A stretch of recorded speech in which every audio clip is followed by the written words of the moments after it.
దేశం మనదే, తేజం మనదే, ఎగురుతున్న జెండా మనదే.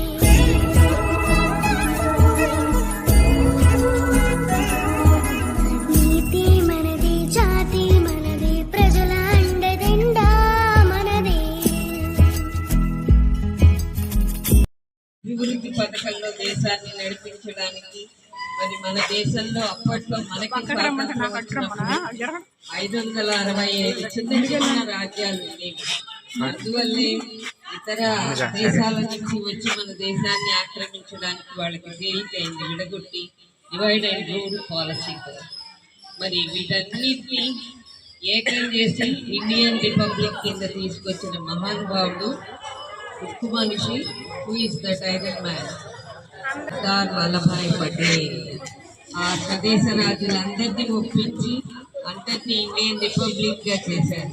మరి ఇంత పెద్ద రాజ్యంలో, ఇంత పెద్ద దేశంలో వివిధ కులాలు, వివిధ మతాలు, వివిధ జాతులు, వివిధ భాషలు, భిన్నమైన ఆచార వ్యవహారాలు ఉన్న దేశాన్ని ఒక్క తాటిపై నడిపించాలంటే ఒక రాజ్యాంగం అనేది అవసరమని గుర్తించి స్వాతంత్రం రాకముందే స్వాతంత్రం వస్తుంది అనే అభిప్రాయంతో డాక్టర్ బిఆర్ అంబేద్కర్, మొదటి రాష్ట్రపతి అయిన బాబు రాజేంద్ర ప్రసాద్, మరి జవహర్లాల్ నెహ్రూ, మరి కొంతమంది మేధావులు అందరూ కలిసి రాజ్యాంగ రచనకు పూనుకున్నారు.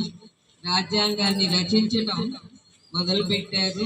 దానికి ఎన్నో దేశాల రాజ్యాంగాల్ని రిఫరెన్స్ తీసుకుని ఇండియన్ యూనియన్గా మన దేశాన్ని తీర్చిదిద్దారు.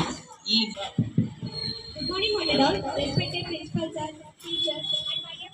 Happy 74th Republic Day celebrations to you. As we know very well, our India got freedom on 15th August 1947. Many eminent freedom fighters like Mahatma Gandhi, Jawaharlal Nehru, Bhagat Singh, Dr. B.R. Ambedkar struggled for the freedom. But we must know, why do we celebrate Republic Day? After attaining freedom, our India was in backward situation socially, economically and politically. Some rules and regulations must be planned to make our India in wealth and prosperity. Then सबको मेरा प्रणाम।